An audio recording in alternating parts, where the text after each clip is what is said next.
Chapter 5. Attacking the Warm List Warhead. Overcome your reluctance to offer a quality lifestyle to family and friends.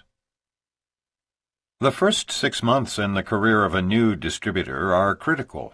Much like the first 6 years in the life of a child, the first months in network marketing are formative times. And it is during these impressionable months that patterns of success must be firmly established in each new distributor's mind. Very few people will survive the first year if their first few weeks are misspent, and we believe our industry's high attrition rate can be traced back to seeds of failure sown in these very early stages. Apply what we teach you in this chapter, and you're far more likely to find yourself among the first-year survivors and thrivers rather than a part of that attrition statistic. Fundamental to the establishment of a network marketing business is the creation of what we call the warm list.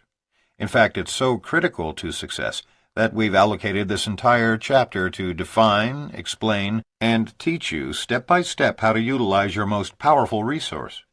A warm list is a group of individuals from your past and present whom you know well enough that were you to pick up the telephone and call them, they would recognize you once they heard your name.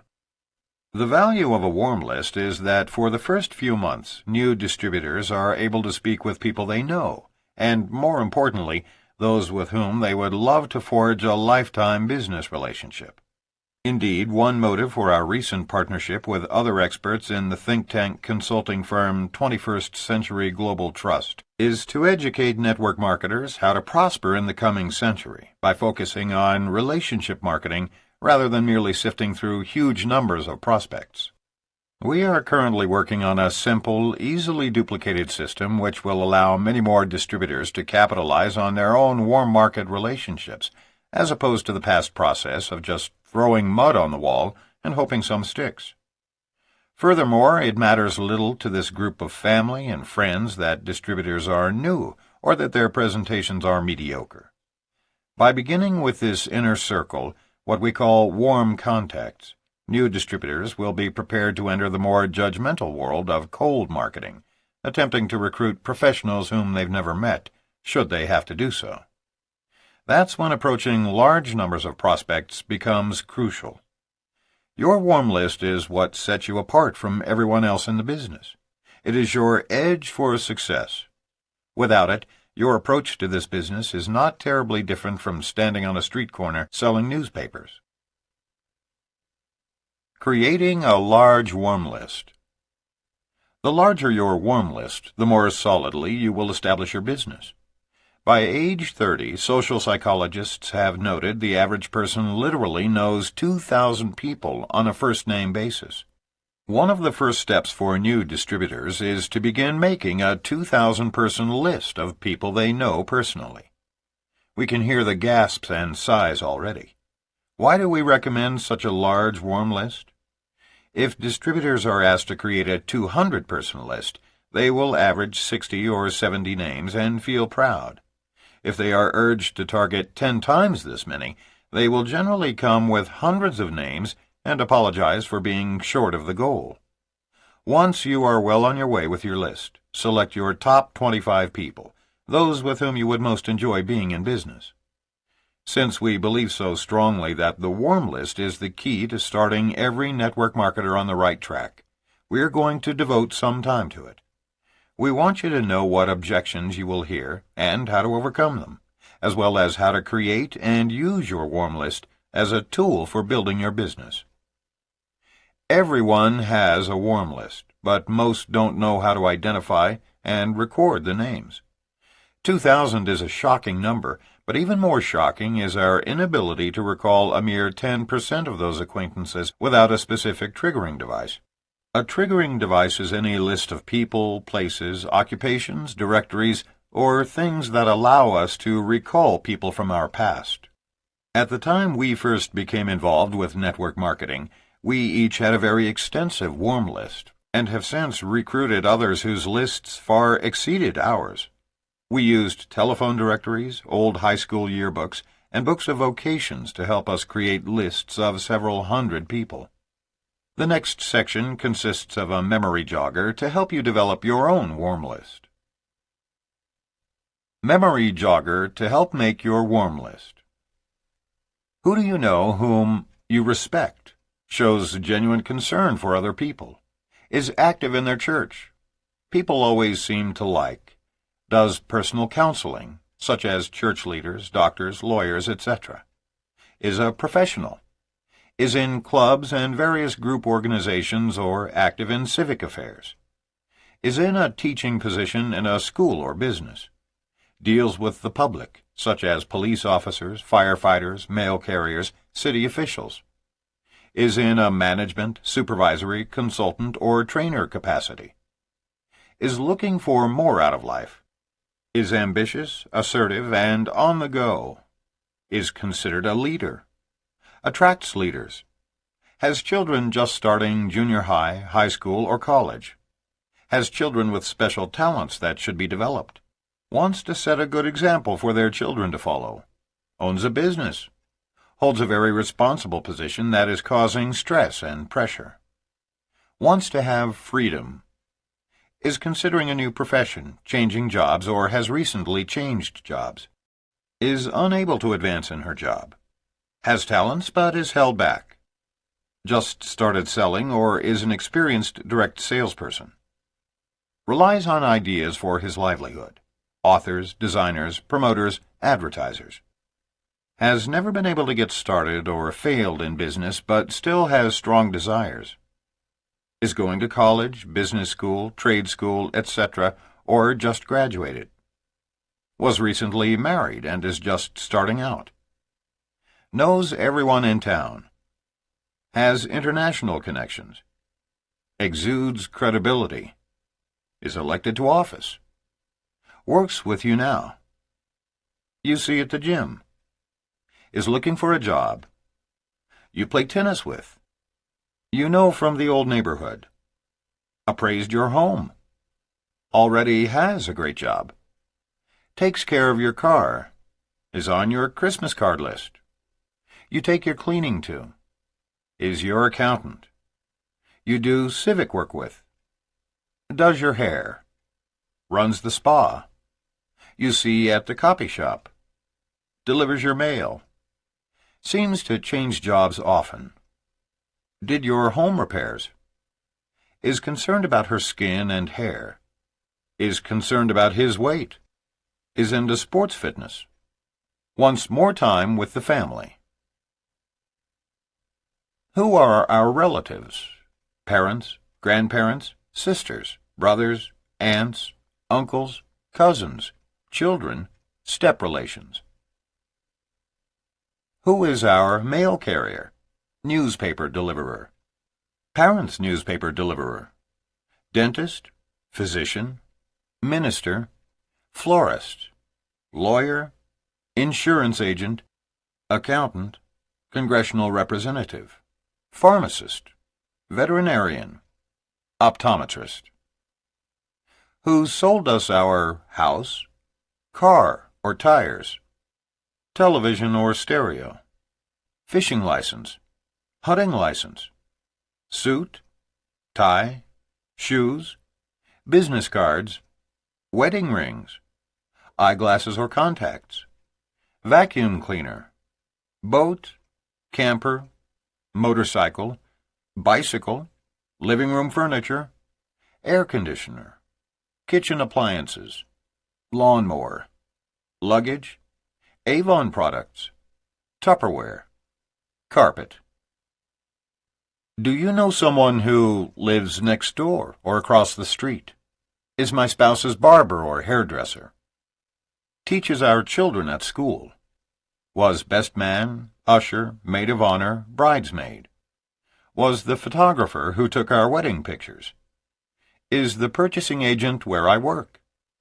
Is the finance director at school.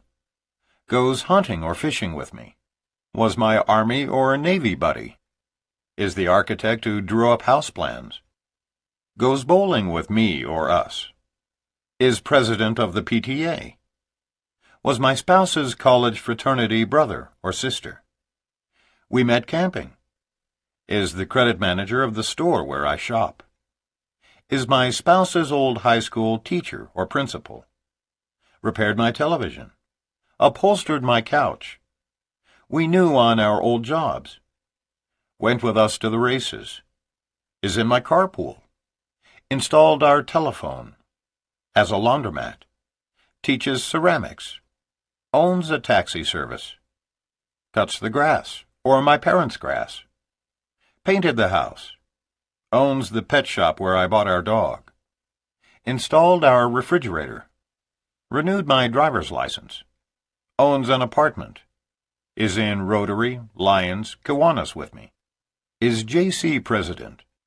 Plays bridge with me or us. Is in garden club. Is in book club. Is my child's kindergarten teacher. Is a deacon in my church. Owns a slipcover and drapery business. Manages an athletic club. Gave me a speeding or parking ticket. Does our income tax. Cleans our clothes. Hung our wallpaper. Taught our children driver's education this summer. Works with the rescue squad. Owns beach or mountain cottage where we vacationed. Sells us gasoline and services our car. Sold my wife her wig. Owns a nursery. Delivers parcels. Works with an exterminator or pest company. Stores my wife's winter coat. Sells ice cream in the neighborhood. Owns and manages the jewelry store downtown. Sells aluminum awnings. Works for the travel agency. Who do you know who is a professional nurse, golf pro, student, fashion model, security guard, sheriff, fire chief, secretary, welder, crane operator, candy salesperson, police detective, music teacher, art instructor, typesetter, forester, seamstress, carpenter, pilot or steward, mobile home salesperson, bank cashier or teller, tailor, garage mechanic, editor, lab technician, restaurateur, PBX operator, social worker, lifeguard, race car driver, paper mill worker, brick mason, draftsperson, printer, office manager, bakery owner, plant supervisor, dietitian,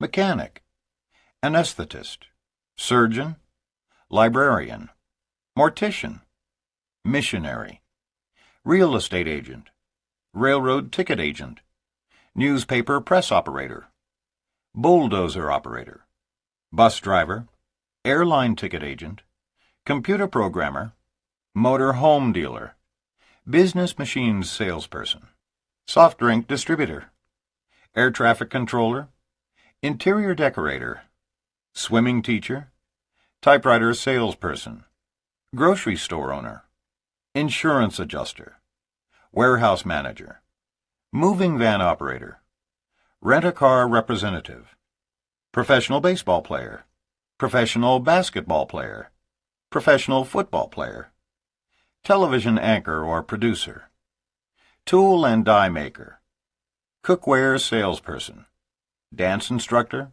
sawmill operator, industrial engineer, research technician, telephone line person, lithographer, fisherman, bench machinist, waiter or waitress, furniture dealer, notary public, farmer, actor or actress, land clearer, horse trader, statistician, cement finisher, antique dealer, brewery salesperson, engineer, contractor, chiropractor, podiatrist, auctioneer, electrician, dental hygienist, shoe repairman, physical therapist, motel owner or manager, highway patrol officer, judge.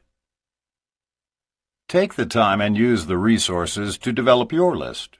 All new distributors should sit down in a quiet room with several triggering devices and attempt to create a warm list of 2,000 people. It should take 2 or 3 days to get a good start, and by the end of the first month, you should be well on your way to hitting the target.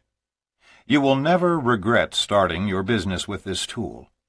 Network marketing, by its very nature, requires you to talk to large numbers of people. The longer your warm list, the better your chances for success. The warm list warhead strikes. Generally, the warm list warhead strikes after you have given this assignment to your new associates. This is when arguments between sponsors and new distributors first begin. Sometimes objections aren't even verbalized because your new associates would often rather keep them to themselves. Most new network marketers are able to come up with a dozen good reasons why they don't know 2,000 prospects, and why they can't possibly go after friends and family first. We've heard all the arguments over the years, and none of them are valid. It is vital to the success of your newest distributors that they not ignore this warm market phase of the business. Let's review a few of the rationalizations and excuses used by new distributors, so that you know how to respond to them in this first stage of recruiting. And remember, not all new associates will be honest with their sponsors and declare that they have no intention of working with their warm market list. There are many reasons people are inclined to hold back from calling on their families and friends, and it is this resistance we are referring to when we talk about watching out for the warm list warhead. When it strikes, it can be a killer of many would-be great distributors. First warhead: lack of conviction. Network marketing is the process of sharing one's belief in a marketing concept that is so unique and about which you are so enthusiastic that you can't hold it inside. You lose sleep at night. You can hardly wait to tell people of your discovery. When this level of conviction is lacking, people tend to hold back. It's a catch-22. If you wait for the belief level to come, you run the risk of missing the opportunity. If you try to go forward without it, your friends can hear the reservation in your voice. So first, do your best to try to work through whatever reservation is holding you back. It just sounds too good to be true. Maybe it has worked for others, but I can't be sure that it will work for me. What if I'm wrong and I mislead my friends? Discuss these concerns with someone in your upline whom you trust. Whatever you do, don't make the mistake of waiting to share your discovery with friends. A common excuse is, "I don't want to call my friends until after I'm making the money." Of course, the solution is to rely on the support of your upline leaders, those who have a track record of success in the business. It is that team approach that makes network marketing so effective. What happened to Mimi Joy Swenson of Los Gatos, California, can happen to you if you use this excuse. Mimi Joy explains, "I was building my business part-time my first year, and had made my list of 2,000 names. I felt like I just had to create sections on my list, and one of those categories was called my chicken list. These were names of people whom I felt were already successful in their present jobs, and with whom I had better wait to speak until I was more educated, making more money, and working this business full-time. I was attending a company function in San Francisco, and as I walked into the gathering, I experienced a scary vision. I saw the person who was number 1 on my chicken list. I calmly walked over, thinking to myself that he was probably just there as a guest of someone. 'Hello, funny meeting you here. By the way, why are you here?' I asked him, puzzled.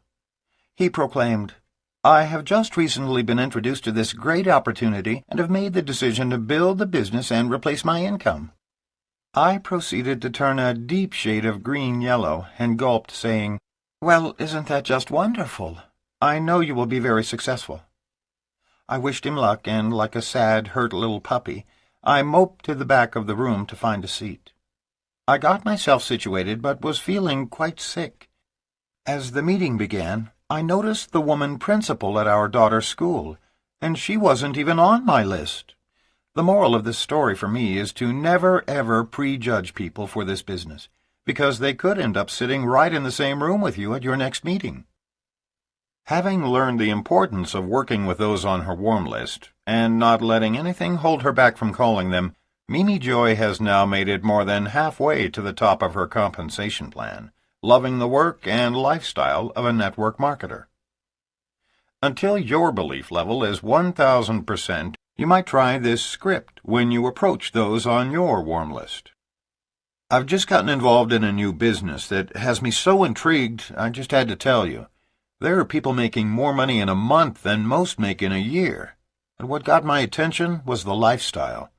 They are all working out of their homes and at their own pace and creating an ongoing residual income that is staggering to me.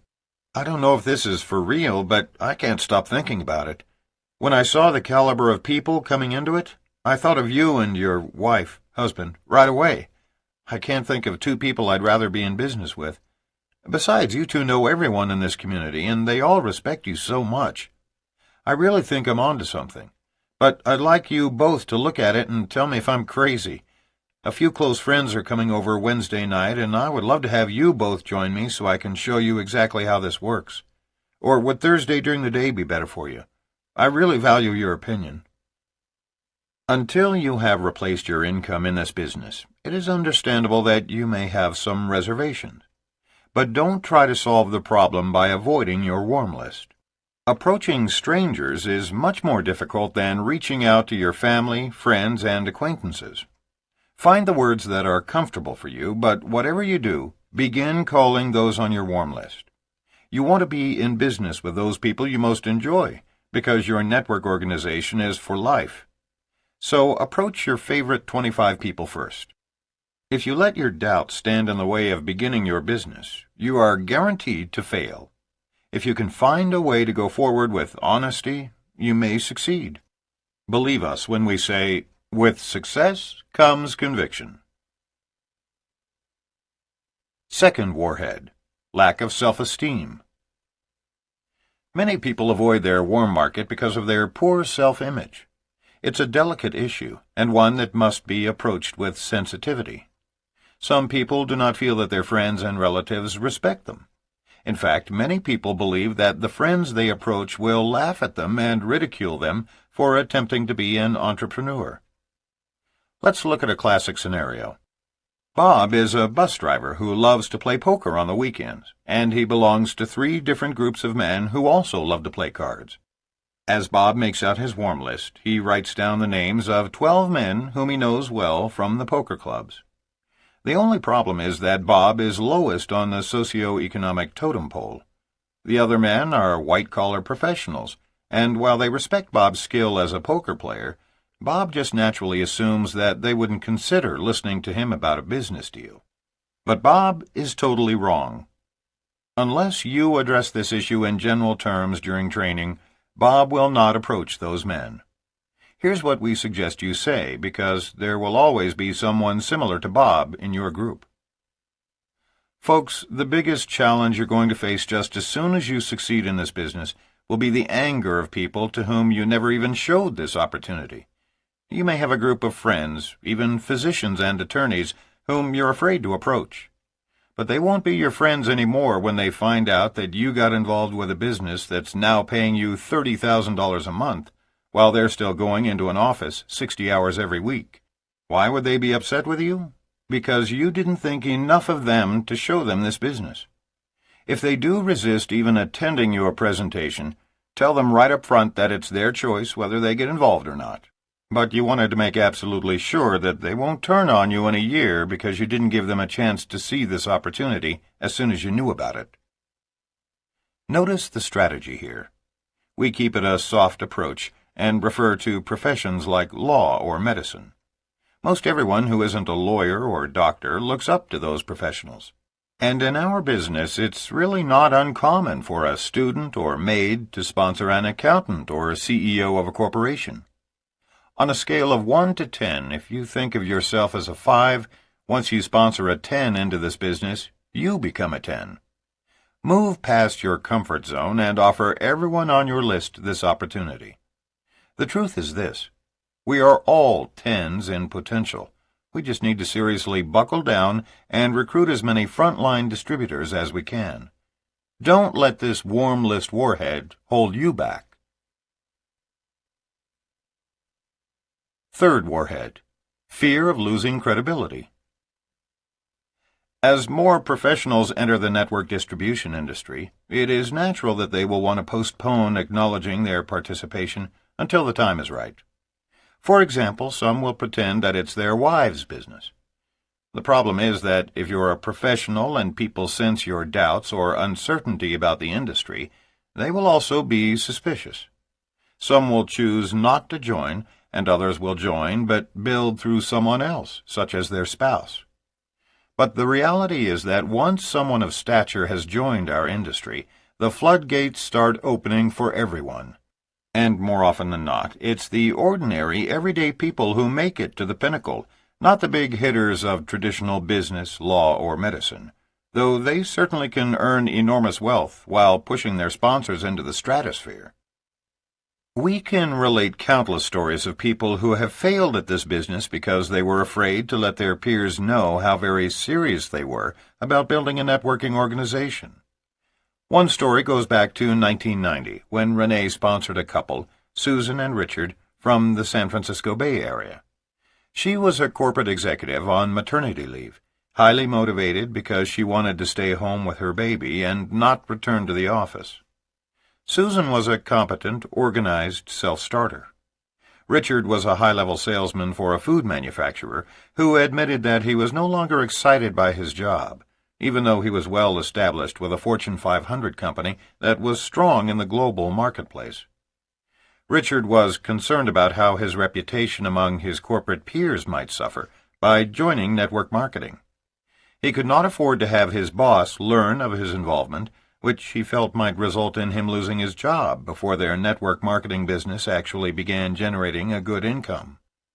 Richard played it safe by providing his wife with leads from among carefully selected business associates and trusted acquaintances. He had the utmost faith in his wife's ability to do this business and to professionally handle his best prospects. The problem was that his associates knew him and trusted his judgment and insights about a business opportunity, and they didn't really know his wife. She spent months calling up his leads and doing presentations for them.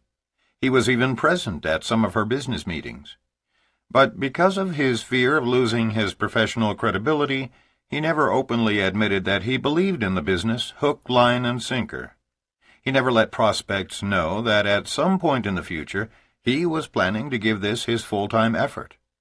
He continued to portray the image that this was entirely her business and that he avidly supported her in it. After a year, she had sponsored a few of her girlfriends, a couple of guys she knew from work, and a few of the wives of her husband's business associates. But their business never really took off as they had expected. Susan and Richard ultimately slipped from business building into merely product wholesale buying, and she eventually went back to work. Both of them were disillusioned about network marketing. Rene was developing a close personal relationship with both of them, and knew that if any two people could succeed in this industry, they were Susan and Richard. They had the connections, the motivation, the innate ability, and the respect of their friends and associates. Susan obviously felt that if she could not make her MLM business work, none of her family and friends could either. But it was the fear of losing his job and professional reputation that held Richard back from participating in the business with Susan. The fear of something that may never have happened destroyed the possibility of their success. The lesson here is that whoever knows the warm list prospect best should make the call. Prospecting the other way certainly put Susan into a funk because she didn't understand what had happened. She just assumed that she wasn't a self-starter. She, who had been one of the top women earners in corporate America, had failed in her own networking business. She was depressed, and Rene had little ability to fix it, change it, or help her understand it. Rene was only 2 years in the industry at that time and could not pinpoint the problem. But in hindsight, there is no doubt in Rene's mind that if she had coached Richard to put himself and his reputation on the line with this business, he and Susan would be 2 of the top earners in the industry today. They had phenomenal potential. They would have been great working side by side. This fear of lost credibility holds back countless new distributors in our industry. As leaders, we must not be afraid. Once we are absolutely convinced of their potential, we need to encourage men and women to take a stand and go for it all the way. We don't mean to undermine the very real fear that exists in starting a new venture. It is a legitimate one. Why burn the bridge that currently supports you before you know whether the new bridge you're building will hold up through storms and outer pressures? The solution is in what we call balanced risk-taking. If you don't let prospects know how completely and totally convinced you are about this industry and your company, you will fail. That is for sure. On the other hand, if you flaunt your new business around the office, you could lose your job and your source of income before you have replaced it. Somewhere in between is the answer. Unless you have sizable savings, you may have to postpone sponsoring your boss if he is someone who would be truly threatened by your outside business involvement. You may even have to put off sponsoring everyone in your immediate environment. But there are plenty of other current clients, former clients, and sideline associates who would be interested, and/or know other people who might be interested, to hear about a business opportunity that creates personal freedom and financial security. With these people, don't hold back. Prospects need to know that you are a believer. Let them know in no uncertain terms the depth and breadth of your conviction about the power of this type of business to transform your life and theirs. Encourage husbands like Richard to state at each meeting their ultimate intention to do this business full-time, and soon. Steve Sledge of Dallas, Texas, is someone who took the risk of losing his professional credibility. He and his wife Carolyn joined this business about the same time as Susan and Richard, but they worked it as a couple, putting everything on the line. In Steve's own words, "I showed one of my former real estate colleagues the power of network marketing, the huge expanding markets in which we were positioned, the honesty of my company, and the potential of the compensation plan, and he wasn't interested. He asked how I could bring myself to do something so unprofessional. I was 1,000% convinced that I had hold of the financial opportunity of the century, and answered him this way. 'Bill,' I said, 'if I'm wrong, I'll fail, and you can tell everyone that Steve failed in that silly pyramid deal. On the other hand, if I'm right, I'm rich. What story will you tell them then?'" The operative words were 1,000% convinced. Steve was, and Richard wasn't. But even if Richard had been convinced, he was unwilling to share that fact with his associates, and therein lies the difference. Today, Steve and Carolyn enjoy being at the top of their compensation plan with many successful leaders in their organization. It's now a global organization spanning a dozen countries, but it began as a simple conviction in their hearts that was unchangeable, and succeeded because both were willing to say so. They made it to the top by their shared willingness to do whatever it took to make their business work. During the early days, even though they were long on commitment, they were short on finances. To make ends meet, Steve actually threw a newspaper route in an exclusive subdivision near their home early each morning to earn extra money. He claimed he was so excited about his business that he couldn't sleep anyway. As Steve recalls the story, "I laugh when I remember the look on people's faces when, because sometimes I was a little late, they were waiting in their front yards as I flew by in my gold Mercedes, and they suddenly saw a newspaper come flying out through the sunroof. Little did they know that their paper boy would, within only a few years, build a worldwide business from his home that would earn him in excess of $1 million. Fourth Warhead. Embarrassment from prior failure in MLM. Another more common reason people will use to justify not approaching warm market leads is embarrassment. They are mortified because they've already been in 3 MLM deals, and they can't stand the thought of approaching their family and close friends a 4th time. It's actually a legitimate concern. It's human nature, but it's not sufficient justification. Because some people have been involved in several companies, they now have one of the best approaches possible. Here's the basic dialogue we teach our new distributors who are concerned about this problem. After a bit of small talk, they then share this information with warm market prospects. "You and your wife know that I've been researching the field of MLM quite carefully. In fact, in an effort to become extremely knowledgeable, over the last few years I have enrolled in several different companies in order to learn from the different experts.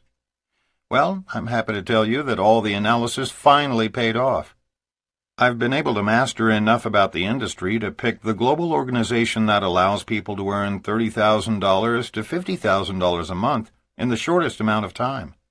I've spent a lot of time, money, and energy doing my homework, and now I'm so excited I seem to be losing sleep every night. I need to see you as soon as possible to find out if you would be interested in earning this kind of money.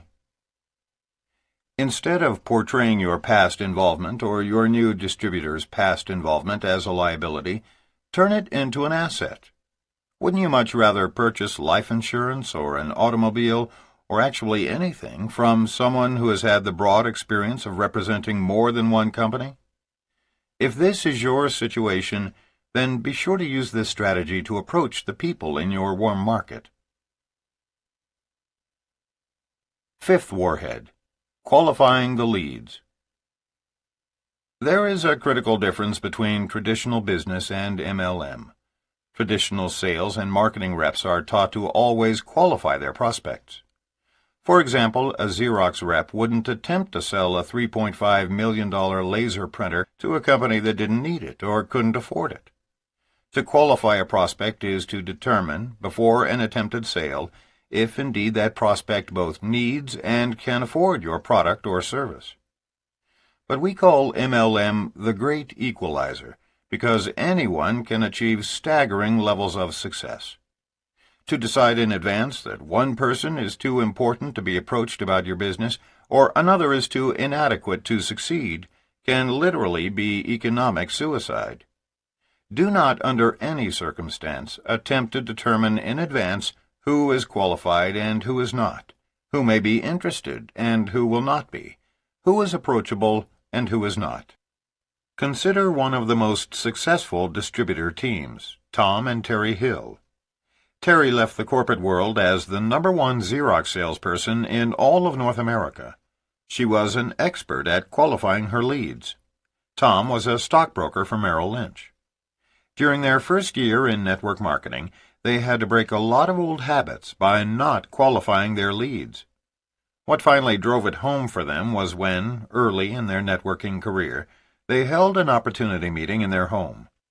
During the showing of the video, both Tom and Terry left the room, a no-no in the business. When the video was over, one gentleman came down to their office and said, "Thank you, but the business is not for me. I appreciate your time." As he turned to leave, he put his head back in the office and whispered, "By the way, the other guy is asleep." Tom went in and turned the video off, and the man woke up. As Tom thanked him for coming and started to hand him some information, the prospect stood up and said with the utmost enthusiasm, "This sounds incredible. I'm in."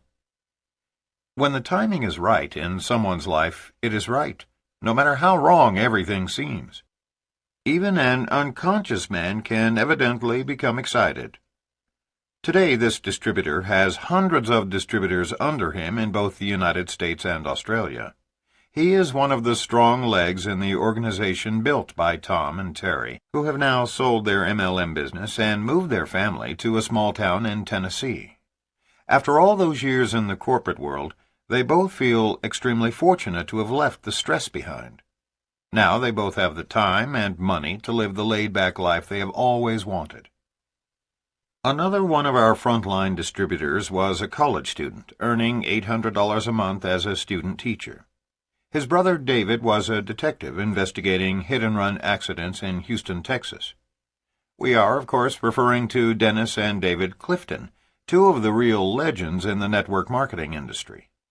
They joined the business along with Dennis's father-in-law, scholar and theologian Dr. Roy Blizzard, Jr. All three men and their wives have become multi-millionaires and respected industry leaders. The brothers often tell the story that when they came into the business, no one rolled out the red carpet. The company president didn't call and welcome them into the company, anticipating that they were a couple of big hitters. They were just a graduate student and a cop. They were scared, and their wives were petrified. David's wife, Jackie, was fully aware that her husband only had to put in 13 more years in order to have full vesting in a $17,000 a year pension program. What intelligent wife like Jackie wants to walk away from that kind of security? Everyone starts out in network marketing as a little hitter. Big hitters are team-made and are recognized as such by their results. The proof is in the printout. Dennis and David are quite literally two of the most sought-after speakers in the entire network distribution industry today. Yet before they entered network marketing, neither could have even gotten a job interview with Exxon or Sony because neither had a business education or former experience in management. Today, they manage an international organization of more than 100,000 distributors in 20 countries and account for over half of our MLM income. We could go on listing other distributors who had no previous success prior to MLM, but these stories should make our point. Don't play God. Even if a man or woman has a menial job, don't assume that they are incapable of building a large, dynamic organization. On the other hand, don't assume that because one of your friends is a doctor, MLM would be beneath him or her. Many doctors may be in a state of mind where they detest the practice of medicine and are looking for an alternate way of making the same amount of money. Whatever you do, don't succumb to this warm list warhead. Don't make the mistake of qualifying your leads. Sixth warhead: conflict of interest. Some professionals hold back in building their network marketing business because they are concerned about conflicts of interest. As a minister, Mark was afraid it would be a conflict for him to approach individuals in his congregation. Rene was a county commissioner and afraid to approach her constituents. Since this was a large part of our world, it put a serious restriction on prospecting our warm markets. So we understand that this is a legitimate concern. It can even be a question of ethics. Whatever you do not want to jeopardize your present career. You want to decide when you are leaving your profession. You don't want it decided for you. We have two suggestions that may help. First, when you are on the job, never mention the name of your particular network marketing company, but prospect through lifestyling. That is, approach people through the normal course of your life. Clients, customers, store clerks, people at the health club, the bank, the grocery store, complimenting them about the personality trait that drew you to them. Make it genuine. Let them know that with that quality, they could be outstanding in your business and are exactly the kind of people with whom you are looking to partner. Tell them up front that you cannot discuss the matter there. Say, for example, "This isn't the place," or "It's against company policy," but that you would like to find a time that would be good for both of you. Then ask permission to call them. Exchange business cards, and write on the back of theirs the best time to reach them. This is the method Rene used extensively, and it was very effective for her. By handling the situation straightforwardly, few constituents ever complained about her having a conflict. If that method doesn't work for you, you might consider Mark's approach. He never did approach his congregation, but he recruited one couple from the church who did, and they used his name for credibility. Target marketing. You may want to consider prioritizing your warm list by using target marketing, which involves focusing your prospecting efforts on selected groups of people within your inner circle of influence who have a potential interest either in 1. The business opportunity, part-time/replacement income, and/or tax deductions, or 2. Your product and its specific benefits to them. The research of Dr. Charles King offers us an example of target marketing. An aerobics instructor at a health center introduced her line of vitamin supplements to members of her aerobics class, all upper-middle income 30 to 50-year-olds. Based on the shared demographics and interests in healthfulness, physical fitness, and exercise, several of the class adopted the products. Within 6 months, the instructor had a customer base of over 60 regular retail buyers. Some of the customers later became distributors in order to buy products at wholesale or develop their own businesses. Based on her formula for target marketing in health clubs, the instructor continued meeting with aerobics instructors from other area health centers. She introduced the concept, sponsored the individuals into her downline group, and train them to develop their organizations by duplicating this process. Of course, if your goal is to build a huge international business, the key to success in target marketing is to focus on several groups with whom you have rapport, and not put all of your energy into just one. When to use three-way calling. Let's assume that you are convinced of the importance of calling the people on your warm list. So what happens next? How does this team approach work? Three-way calling can be a valuable tool as long as it is used at the appropriate time. Most prospects will hate the idea of three-way calls prior to a personal presentation. If they know they're going to have to suffer the indignity of making their first call to their family and closest friends with their sponsor, even if they are very close friends, they literally refuse to go any further than purchasing their starter kits. That's why, in our collective 20 years, we've always avoided three-way calling as a first contact with a prospect. The new distributor is actually right to want to avoid this strategy. Think about it intelligently. Does a professional or corporate executive really need to gang up on his friends? That's precisely how it appears to the prospect. If a distributor can't even pick up his own telephone and get his family and friends to a meeting, or review an audiovisual presentation in the privacy of their own homes, that person probably does not have what it takes to succeed in network marketing. Period. End of story.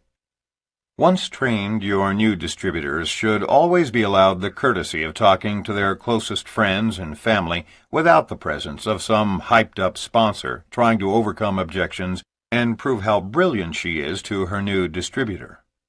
Three-way calling at this stage is a very unnatural way of networking. Besides, when the business is presented properly in the initial approach, there should be no serious objections to overcome.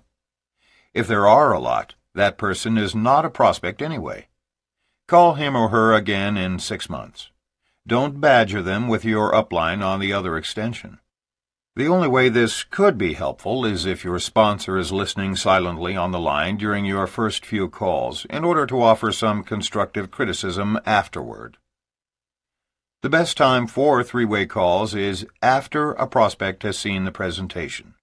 It is most effective after someone has been exposed to the concepts of network marketing, likes what he or she has heard, but still has some reservations. This is the best time to bring an upline associate into the mix. Here's a sample script of what you might say to a serious prospect. You're asking some really good questions, and as I told you, I'm new to all this. But my business associate has been at this longer than I. Let me see if I can get him on the phone with us right now. You simply press your conference button on your telephone, dial your sponsor or upline, and press the button again. And bingo, you have an instant three-way call. Or if you prefer, give out the private number of your upline to your prospect and let him or her call when it is convenient. Serious prospects will make that call. There are advantages to each of these strategies. The three-way conference call allows your new associate to learn by hearing how a prospect is closed. It also reinforces your new associate's belief in the business. This is sometimes quite helpful to a new network marketer. The two-way direct call from prospect to upline offers more flexible scheduling and sorts out a serious prospect from a lukewarm one. Just taking the initiative to call shows a certain eagerness for the business. Mark prefers the direct call. Rene is more comfortable with the three-way call. Just be sure to use them appropriately. That is, never until after a full presentation has been made to the prospect or your audiovisual business briefing has been reviewed. Using a follow-up card file. Now we'll share the most important tools for building and maintaining a warm list. Pay attention to this advice, follow it without deviation, and you'll likely end up among the big money earners.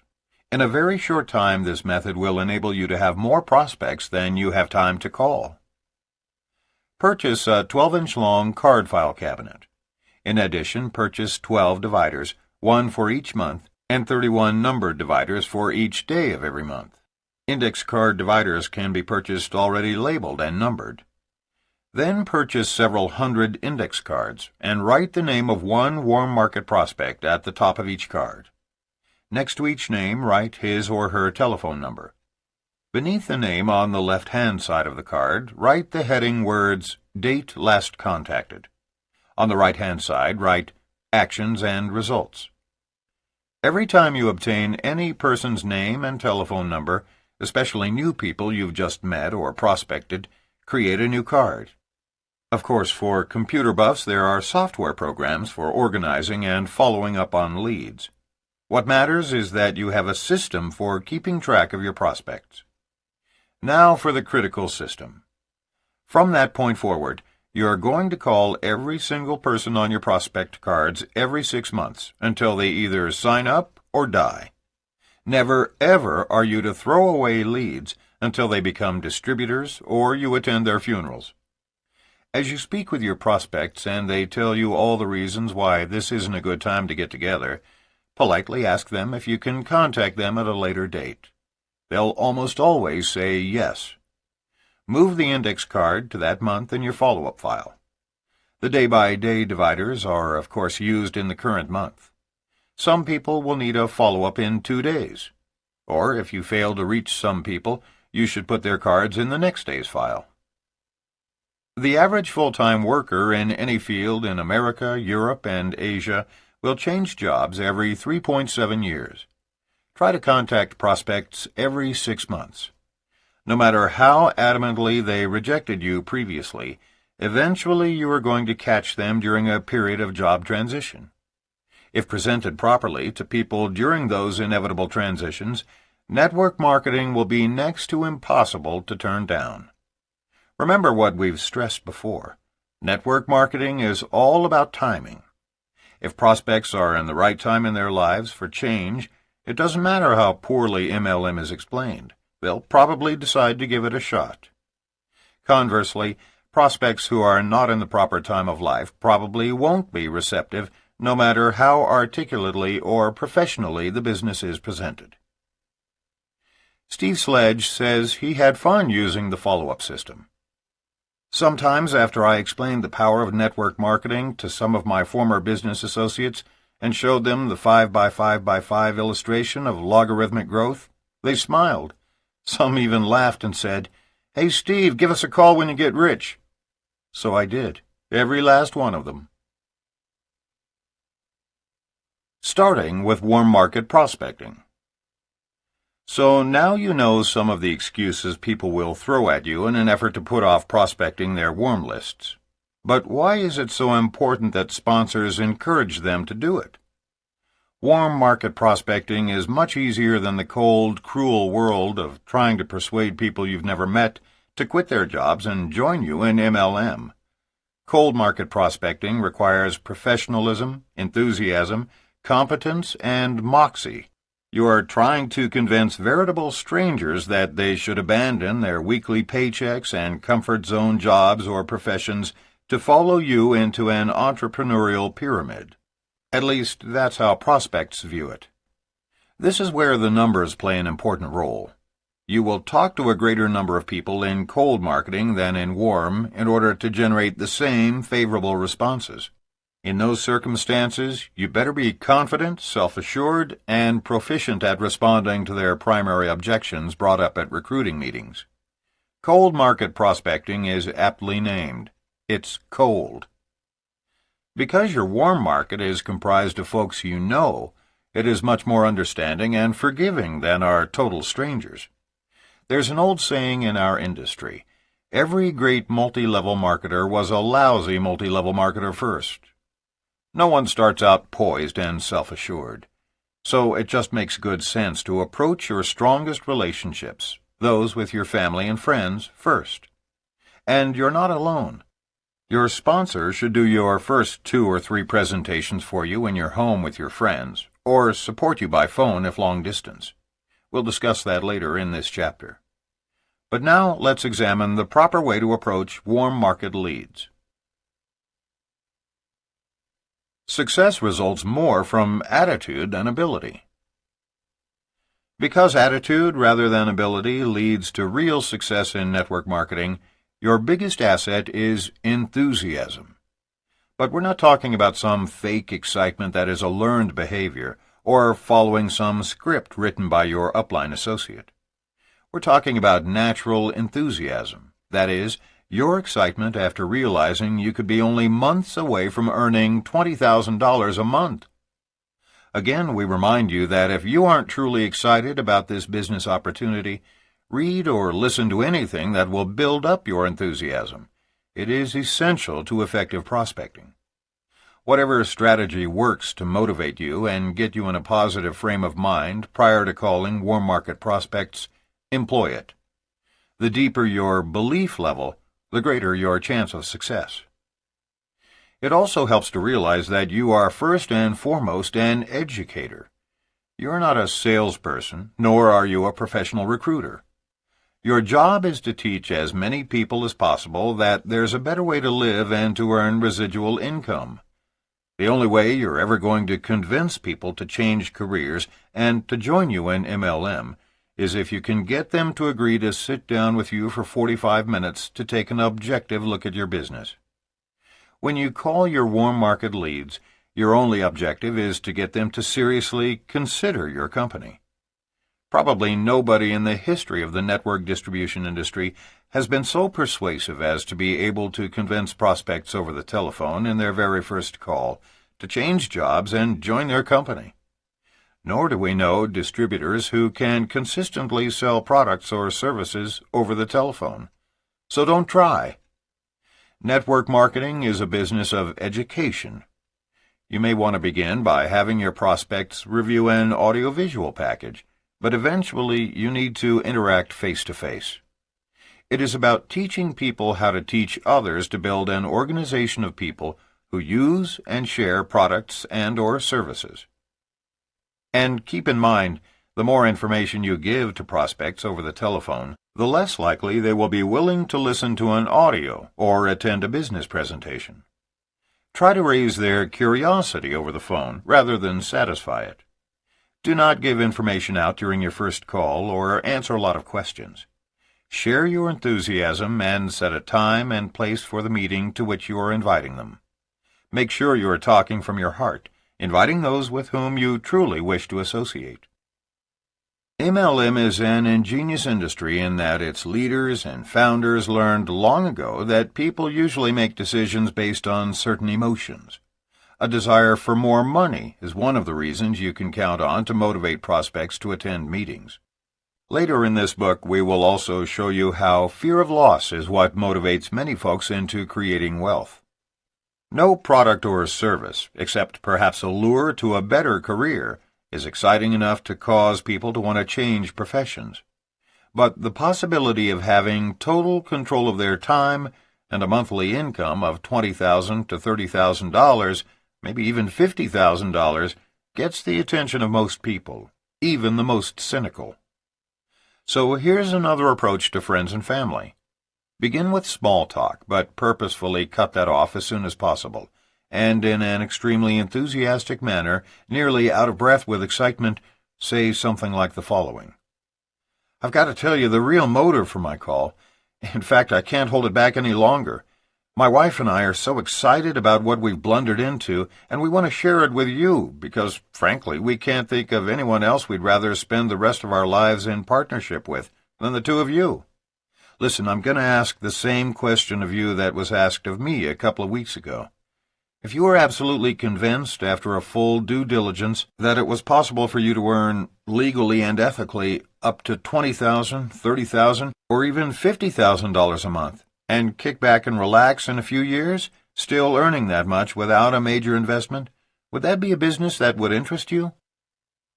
If you take some time to study this approach, you'll notice that there is absolutely no reason for objections to surface. You have asked the prospect a question in which all the possible objections have been skillfully addressed. First, you encourage him to research the opportunity.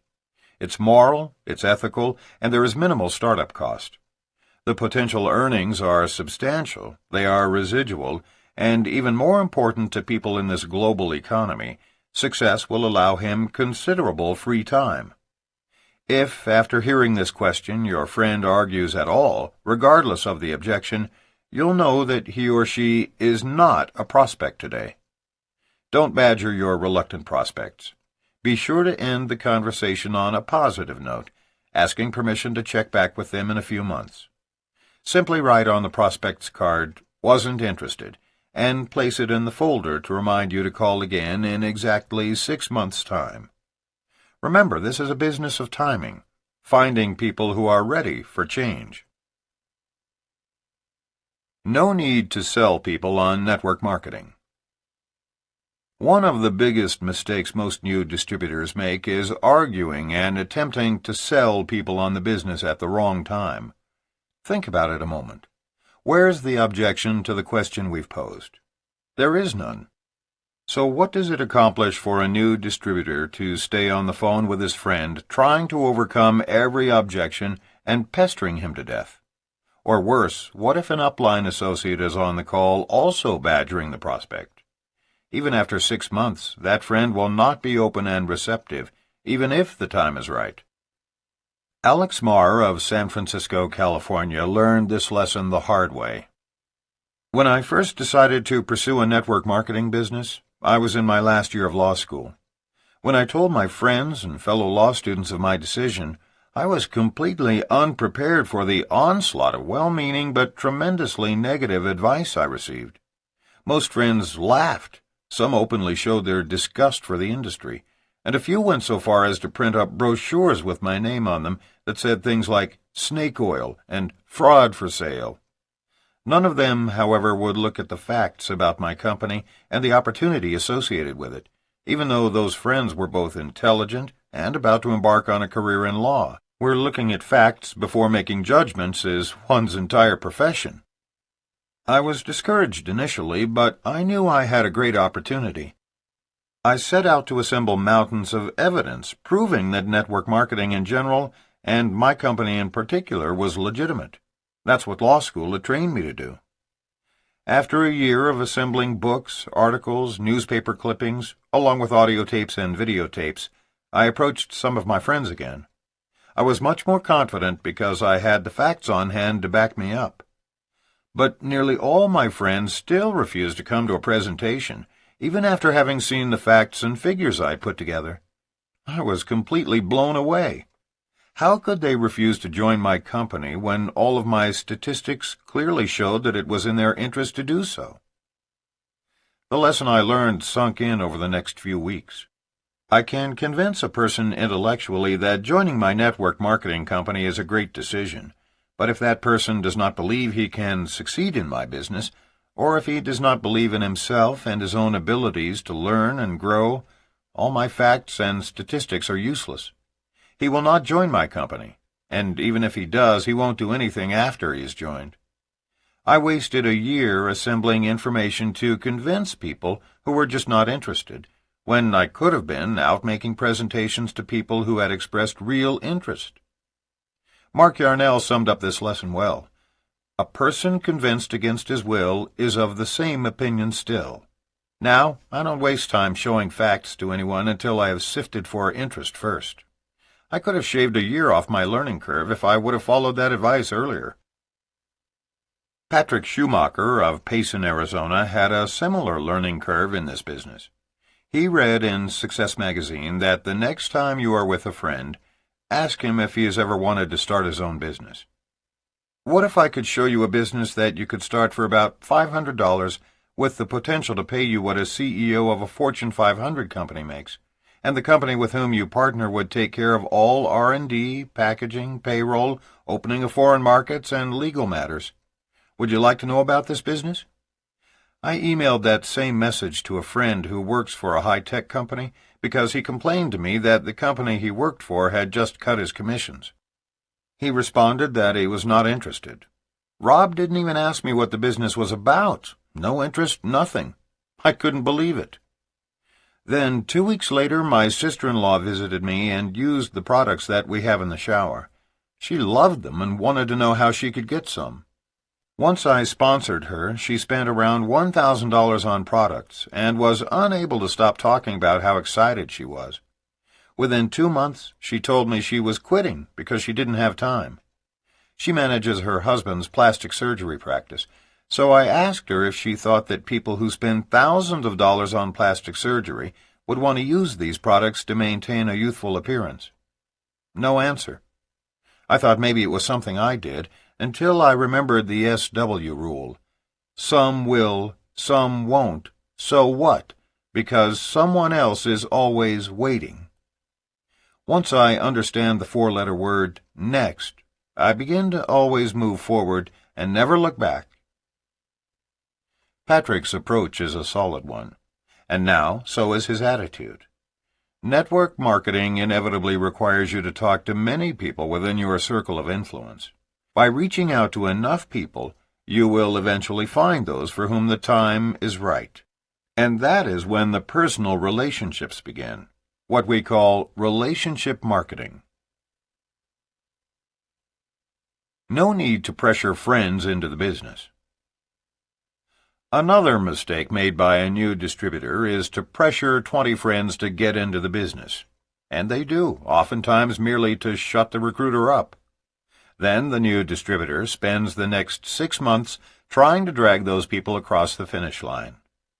For many, many well-meaning people, network distribution is the process of selling people on our industry, then doing everything possible to make those people successful. Unfortunately, that's literally the antithesis, the exact opposite of what our business is all about. Our job is not to do it all for them. It is to teach them how to do it for themselves. We are educators. We teach people a new way to buy and sell products and services and a new way to make a living.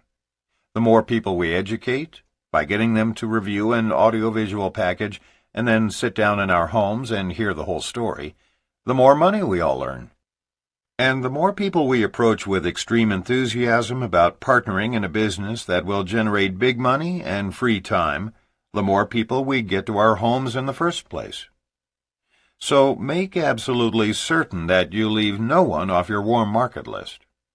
And when you begin calling them, on your own, remember, no 3-way gang-up calls. Make certain that you are in an enthusiastic frame of mind. Share your desire to be involved in business with them, and focus your prospecting question around big money, free time, and a lifetime partnership. The philosopher Maurice Nicole, a student of Russian-born spiritual teacher Georgy Gurdjieff, used to say, "Old people are asleep, and in order to awaken them from their stupor long enough to introduce them to a new idea or way of doing things, you must give them some sort of conscious shock." We agree. What we've come to recognize is that unless you use high income numbers, most people will remain asleep. The promise of $20,000, $30,000, even $50,000 a month, income levels actually achieved by the top earners, is usually enough of a conscious shock to awaken most folks to your presentation. Then, if the time is right, and if they've been thinking about changing careers or fearing being laid off, they might respond affirmatively, listen to an audio presentation, and actually come to a meeting. That's one of the keys to effective network marketing. Many people have the leadership potential to do this business, but may not reveal it to you unless the timing is right. Making unexpected friends through warm market prospecting. Sometimes your warm market list can expand almost to the other end of the spectrum, simply by making your business and products known to those within your circle of influence. Nelja Hudman Alquist, like so many ex-wives, did not get along with her ex-husband's new wife, Joyce Hudman. Both are from small towns just outside of Houston, Texas. Nelja describes the situation. "The tension between us was so strong that at one time, when Joyce was working at a law firm with a mutual friend, she asked the mutual friend to ask me not to come to the office while she was there. After she left that law firm, one of the partners would purchase gift packages of my products for all the secretaries, who loved them so much they told Joyce about them. Once I even asked my ex-husband to buy one for her Valentine's Day gift. He laughed at me and said, 'She wouldn't use anything that you sold,' but he bought it anyway.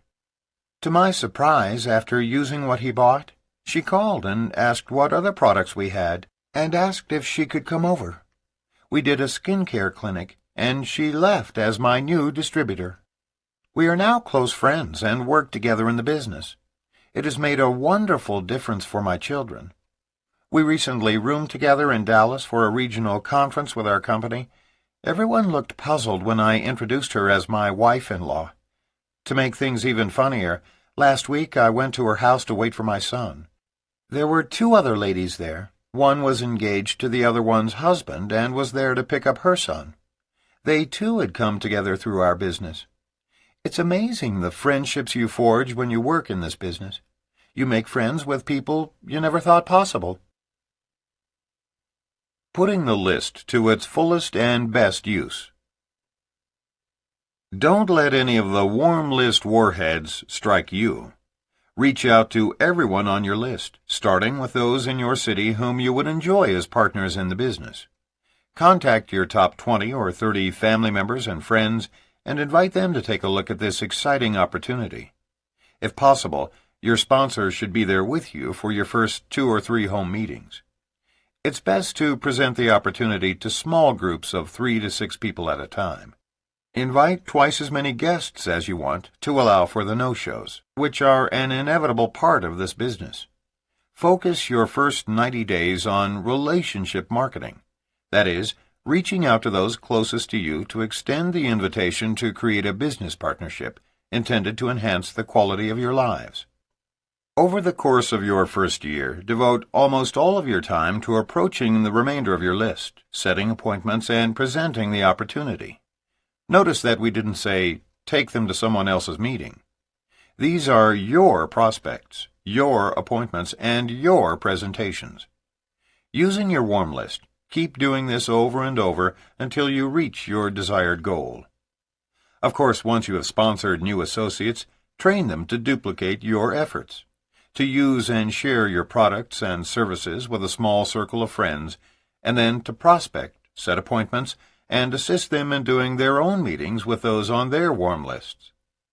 Like the presentation, do this training in small groups in your home once a week. We suggest Saturday morning. Once your new associates complete their assignments, order products, set their goals in writing, and begin making their warm list, they then qualify for a one-on-one personal training session with you. If you want to stretch your list to its fullest and best use, learn to ask for referrals. When someone on your list says no, that is the time to ask them for the names of 1 or 2 of their colleagues who might be interested in this opportunity. The secret to asking for referrals is to be specific. Whom do you know there at the factory who is already thinking about leaving? Who is the most dynamic person among your friends at work, or the one everyone looks up to? Remember to ask for referrals. If you can learn to replace every no with just 1 new prospect, your warm list will never run out. Summary.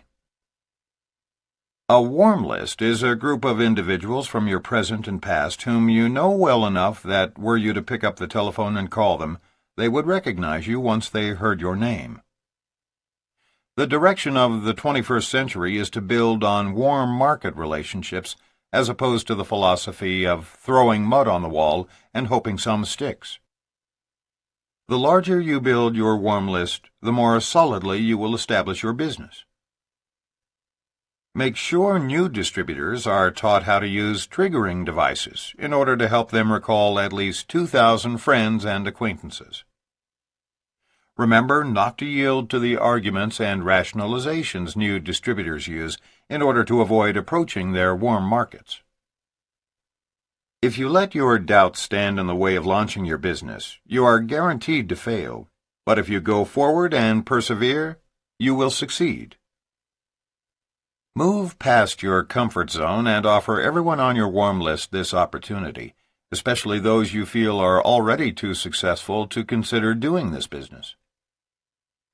Professionals have a natural tendency to refuse to openly acknowledge their participation in network marketing, but this refusal can negatively impact their business because their doubts and insecurities can be sensed by both prospects and distributors.